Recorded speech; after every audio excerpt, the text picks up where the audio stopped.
The sky darkened as a fleet of jagged metallic ships blocked the sun, thousands of miles above Earth. The Zorathium Collective, a civilization of pale, insect-like aliens with glowing violet eyes, halted their armada. Commander Vexer, their imposing leader, mocked the blue planet below. "Look at this mess," he hissed at his second-in-command, the scientist Liren. "Wars, pollution, superstition, your children." Liren, antennae moving, studied data on a holographic screen. "Their technology is centuries behind ours, but their emotions are volatile. Unpredictable. Pathetic," Vexer replied. "Search for resources. Let's clear this rock before they know we're here." Meanwhile, in New York City, Dr. Emily Carter stared at her computer screen in disbelief. Astrophysicists had detected strange gravitational ripples hours earlier, but now their instruments have confirmed it. Hundreds of alien ships, each the size of a small city, were orbiting Earth. Her hands shook as she sent an emergency alert to the United Nations. "This is Doctor, we are not alone." Half a world away, in a dusty Iowa field, Jake Morrison cursed as his old radio tower crackled with static. The retired engineer spent years tinkering with the relic, hoping to pick up signals from distant stars. Today, however, the static has turned into strange, rhythmic pulsations. "What?" he muttered, adjusting the tower's rusty antenna. A distorted voice echoed through his headphones. Alien, but unmistakably angry. Back in space, Vexer's lips curled as his ships intercepted transmissions from Earth. News clips of riots, political debates, reality television. "They're worse than we feared," he told Laren. "No units. No vision. Let's start harvesting." But as the armada prepared to attack, Laren noticed a strangeness in the data, a faint energy signature beneath the Earth's surface, older than humanity itself. Before she could mention it, Vexer shouted orders to deploy her weapons. On Earth, panic broke out. Crowds flooded the streets, pointing to the sky. Jake grabbed his laptop and the strange recording signal, running towards his truck. Ambly implored UN officials to take her seriously. And high above, the Zorathians prepared their first move. Unknowingly, they have just awakened a species with secrets far older than their own empire. The Zorathians did not care about diplomacy. A hologram flickered above every major city on Earth, a towering alien form, its insectoid body glowing with metallic scales. "I am Commander Vexer of the Zorathian Collective," he exploded. "Your planet is home to the resources we need. Hand them over, and your species can survive." Crowds froze, staring in terror. In New York, Ambly Carter held the phone, listening to Yuvin's emergency meeting. "They are broadcasting in all languages." A translator stuttered. "They have been watching us for decades." General Mark Thompson banged his fist on the conference table. "If we roll, they will strip the bear of Earth. We need to fight." But world leaders hesitated, their faces pale on the video screens. "With what?" He took out a French diplomat. "Our missiles are toys for them." Vexer's hologram sneered. "Your story amuses us. Millennia of greed, violence, and ignorance. You are flawed. But compliance failures are useful." The broadcast ended with a laugh that echoed like creaking metal. In Iowa, Jake Morrison ignored the chaos. His radio tower picked up more alien signals, this time a repeating pattern. "Coordinates," he muttered, scribbling numbers on a notepad. "They are pointing. Colorado." He called Emily, who had once been consultant on her failed Mars probe project. "Doctor, I think they're hiding something here." Emily's eyes widened when Jake sent the data. These numbers correspond to old latitude-longitude grids. But why would aliens stake out a spot in the Rocky Mountains? She convinced the UN to send a team by leveraging her credibility. Reluctantly, they agreed. On the Zorathian flagship, Liren reviewed scans of Earth. "Commander, their surface-level technology is primitive, but these are subsurface." Adds. She zoomed in on Colorado. "There is a structure buried deeply, older than your civilization." Vexer dismissed her. "Coincidence. Focus on mining operations." But Liren's antennae twitched with doubt. She studied the first race and the mythical species that her people erased from history. Their symbols corresponded to Colorado's energy signatures.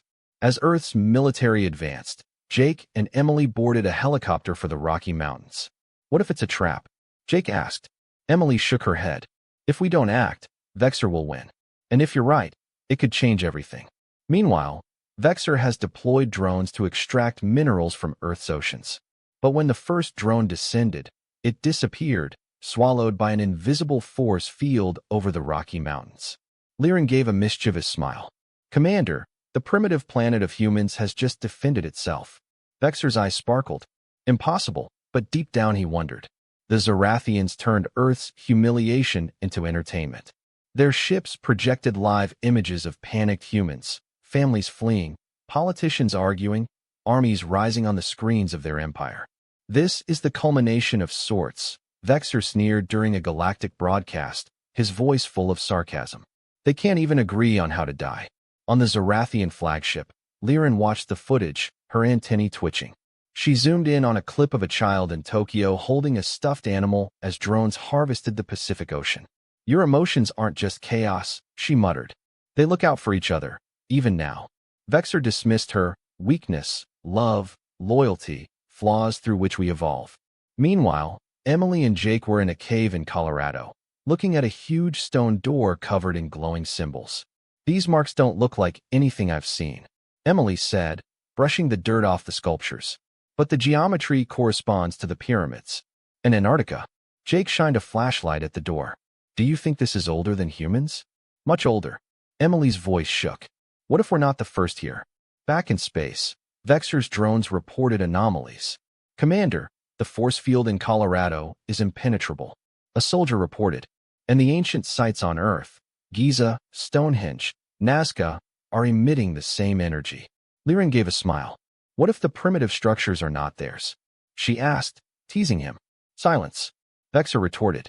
We harvest this planet tonight. Burn the surface if necessary. As night fell, the Zorthians intensified their attack. Cities shook under the plasma bombardments. Yet in Colorado, the cave remained untouched. A silent challenge. Emily and Jake worked frantically, using Jake's radio equipment to decode the symbols. It's a language that Emily has picked up on. A warning. They are coming. Liren, monitoring Earth signals, intercepted his transmission. She hesitated and then sent a hidden message to Emily's laptop. Trust the ancients. Vexor didn't notice anything. Begin Phase 2, he ordered. The oldest secret of unconscious humanity was about to awaken. The Colorado cave buzzed with energy. Emily ran her fingers over the symbols on the monolith, now glowing more brightly. These are not random patterns, she told Jake. They are a genetic code, human DNA. Jake frowned. You're saying this thing was built for us. Not just us. For our ancestors. Emily connected her laptop to the monolith, using Jake's radio equipment to amplify the signal. The symbols pulsed in response, and the ground shook. With an ever-deepening crack, the monolith split open, revealing a core of swirling light. A hologram came to life. An imposing humanoid figure with shining silver skin and eyes like galaxies. We are the first race, he intoned, his voice echoing like thunder. We felt life through the stars. Protect our hair. Emily gasped. This changes everything. Humans are not just Earth species. We are theirs. Above, the Zorathians detected the increase in energy. Commander, Liren exclaimed. The signal. It's the first racing technology. They are awakening. Vexor's claws clenched. Impossible. We eradicated his legacy millennia ago. He redirected drones toward Colorado, but the force field held. Burn the area. Back in the cave, the hologram changed, showing ancient wars between the first race and a dark enemy, the ancestors of the Zorathians. They didn't just sow life. Jake muttered. They fought to protect him. Liren intercepted the hologram data. His antennae fell off. We were lying to ourselves, she whispered. The first race chose Earth, and we are about to destroy it. As plasma rained down, Emily activated the monolith's core. The cave walls glowed and the force field expanded, protecting the entire Rocky Mountains. Vexor roared in fury. Retreat. Regroup. But it was already too late. The hologram's final message flashed across the sky, visible even in space. The hair stood on end. The hologram's words hung in the air. The hair stood on end. Emily looked at the glowing figure, her mind racing. They are not just our ancestors. They made us, she whispered. Jake grabbed his shoulder. Then we will no longer be the oppressed. We are royalty. Above, Vexor's armada shook. The hologram light pierced their ships, flooding their systems with ancient codes. Commander, our weapons are failing. A soldier cried. The signature of the first race. It is in every human being. Liran turned to Vexer, his voice firm. We were wrong. Earth is not a resource.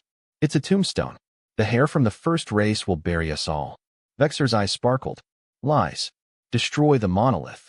But as the drones fired at the Colorado, the force field absorbed the explosions, redirecting the energy into the cave. The monolith grew brighter and the hologram changed, showing a map of the galaxy with Earth at the center. Emily gasped. They didn't just see life here. They are everywhere. She pointed to star systems that matched the monolith's DNA patterns. We are connected to them all. Liran, risking betrayal, sent a coded message to Emily's laptop. The first run built sets of failures. Mars. Look at Mars. Jake spotted the sign. Emily, they're helping us. Vexer, realizing Liran's betrayal, roared traitorously. He lunged at her, but she dodged, fleeing to a ship. It's time to correct our history, she murmured, setting a course for Earth. As the Zorathians regrouped, the monolith's energy spread, awakening dormant locations across the world. In Egypt, the Great Pyramid hummed. In Antarctica, the ice has broken to reveal another monolith. Survivors watched in awe as ancient machines rose from the ground. Commander, our empire is built on a lie, warned a soldier. If other species discover the truth, Vexer's voice will turn ice cold. Then we will destroy the truth. He activated the Armada's planet-killing weapon, a black hole generator, firing at Earth. But Liran's ship crashed near Emily and Jake. His exoskeleton broke. Mars. The first run left a gun there. You must reach it first. A beam of plasma from the sky silenced her. Emily caught his last words. Coordinates, 78.34, 102.11. The black hole weapon advanced, casting a shadow over the Earth. Emily grabbed Liran's coordinates, her hand stained with the alien's blue blood, 78.34, 102.11. Mars, she whispered. Jake dragged Liran's body into the cave, protecting him from the Zorathian bombardment. How do we get there in time? The monolith pulsed. As if hearing her, symbols flashed and a portal opened in the cave wall, a swirling vortex of stars. It is a portal that Emily breathed. The first race left us with a way out. Vexer's voice echoed across the entire planet. Fire the gun. The black hole generator charged, sucking debris into the sky. Go, Jake shouted, pushing Emily toward the portal. I will hold them. You will die? Better than letting them win. He picked up a fallen Zorathian rifle and fired at drones invading the cave. Emily hesitated and then jumped into the vortex. The world dissolved into light. She woke up on Mars, the red desert stretching endlessly. The coordinates led to a crater where a pyramid-shaped structure vibrated with power. That's it, she murmured, touching the walls. Dean and patterns glowed, matching the monolith's code. Back on Earth, Jake fought furiously, his stolen rifle probably overheating. General Thompson's voice crackled over the radio. Morrison, back off. The gun is about to fire. No, Jake growled, reloading. She needs more time. On Mars, Emily activated the structure. A console went up, demanding a genetic sample. She cut her palm, pressing blood into the interface. The pyramid came to life, its peak opening to reveal a cannon of pure energy. Vexer's ship shut down as the black hole weapon reached critical mass. The end of the Earth begins now. But the Martian cannon fired, a beam of light so bright it blinded sensors across the solar system. The black hole generator imploded, turning Vexer's weapon into nothingness. The Armada staggered. Commander, the humans. A soldier stammered. Silence. Vexer roared, but Liran's voice echoed over the communications. The truth has been revealed. Your empire is built on lies. Jake smiled as the drones retreated. Emily did it. On Mars, Emily looked down at the now safe Earth. The pyramid cannon cooled, and its message became clear. Senior racing had returned. The Martian cannon beam disappeared, leaving Vexer's Armada paralyzed. His flagship, Zoratha's pride. Adrift, helpless, he said, singed. Back off, he shouted, but Liran's voice flooded his communications. It's over, Vexer. The galaxy knows the truth. On Earth, Jake cheered as the black hole disappeared. Emily did it. General Thompson's radio crackled. Morrison, state. Alive, and Mars just saved us. Meanwhile, Emily stumbled out of the portal in Colorado, bruised but smiling. The gun is gone, she told Jake. But the first race left more. Much more. As if on cue, monoliths across the world exploded into light. In Egypt, the Great Pyramid opened, radiating symbols into space. The ice of Antarctica glowed gold. Crowds gasped as the night sky filled with ancient patterns, the hallmark of the first race. Vexer sat down. This doesn't change anything. They are still children. But his crew exchanged uneasy glances. Lyron hijacked their screens, streaming the files from the first race. See for yourselves, she told the galaxy. The Zorathians erased history to enslave you. Humans are the heirs. Bow down to them. Rebellions broke out across the Zorathian Empire. Species once dominated by Vexer's lies have risen, attacking his outposts. Merchants, Rugayu Vexer. We build disorder. You built lies. Lyron fought back. On Earth, Emily addressed the UN. We are not just fighting for survival. We are reclaiming our birthright. World leaders nodded and dared. General Thompson added, it's time to take the fight to them. Jake, however, looked at Mars through a telescope. Emily, what else is out there? She smiled. All. Vexer's armada fled, but not before he sent a final message. Do you think this victory? You have sparked a war you cannot win. Lyron landed his stolen ship near Emily. He's right, but you're not alone anymore. The camera focused on Earth's night sky, now a tapestry of first-race symbols shining like constellations. The galaxy would never be the same again. Lyron's broadcasts spread like wildfire. Across the galaxy, alien species watched the archives of the first races, images of Earth's creation, of the Zorathians erasing history, of humans as forgotten heirs. Riots broke out. The miners of the Tolarian Nebula have closed the Zorathian factories.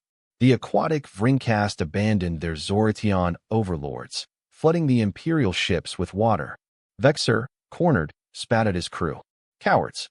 They're just stories. But even his soldiers laid down their weapons, and Tennek fell in shame. On Earth, Emily stood before the UN, her voice firm. We are not conquerors. We are here to rebuild, to unite. Jake, sitting next to her, added, and learn. The first race left the technology on all systems. We need allies to find him. General Thompson nodded. Agreed. But Vexer is still around. As if on cue, a transmission arrived, not from Vexer, but from a coalition of alien leaders. A wolf-like alien, Carvel, spoke first. We owe you our freedom. How can we serve the senior race? Emily hesitated. We are not your rulers, but we will stand with you. Meanwhile, Vexer's armada limped to a remote outpost. We rebuild, he hissed. Let them have their unity. We'll see who laughs last. Back on Earth, the monoliths hummed louder. In Antarctica, scientists discovered a vault full of world-class technology. A starship blueprint, a seed vault, and a warning. Beware of the void. Lyron, now advising Emily, studied the message. The void. A weapon that even the first race feared. But where? Jake smiled. I think we're going to travel in space. While Earth celebrated its new alliances, Vexer's spies slipped into the shadows, stealing data from the Martian cannon. The balance of the galaxy had changed, but the peace, Emily knew, was fragile. The camera focused on a child in Mumbai, looking up at the stars. Are we really ancient? She asked her father. He smiled. Yes, and our story is just beginning. Earth has become a beacon of hope. Cities once frightened by war now housed alien embassies, a Tellurian tower floating above Tokyo, a friendly crystalline dome in the Sahara. Emily was on the new UN space station, Unit 1, addressing a crowd of alien dignitaries. We are not here to govern, she said. We are here to remember. Jake, now their unofficial engineer, tinkered with first-race technology recovered from Mars. This thing is wild. He told Lyron, who watched him closely. It's like it's alive. Lyron nodded. The first race built tools that grow. But be careful, some technologies are unstable. His antennae twitched. A nervous habit, she maintained. General Thompson interrupted, his voice tense. Vexer was silent. Your last outpost has disappeared. Meanwhile, in a distant nebula, Vexer has rebuilt itself. His new ally, a shadowy figure named Narex, smiled. The void is hungry, Narex sneered. And humans didn't even see it coming. Back on Earth, the monoliths pulsed erratically.